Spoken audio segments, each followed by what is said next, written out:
എല്ലാവർക്കും നമസ്കാരം. ഇന്നത്തെ ശുഭചിന്ത: സമ്പത്തിനും സ്ഥാനമാനങ്ങൾക്കും പിന്നാലെ പലരും ഭ്രാന്ത് പിടിച്ചോടുകയാണ്.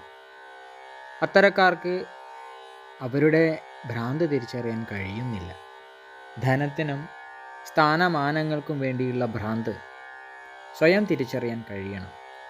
സാധാരണക്കാരുടെ ഇത്തരം ഭ്രാന്ത് അവരെ ബോധ്യപ്പെടുത്താനാണ് ആറാണത്ത് ഭ്രാന്തനെ പോലുള്ള ഭ്രാന്തന്മാർ എന്നും വലിയ ഒരു പാറക്കല്ല് മലമുകളിലേക്ക് ഉരുട്ടിക്കയറ്റിയ ശേഷം അതിനെ താഴേക്ക് ഉരുട്ടി വിട്ടിരുന്നത്.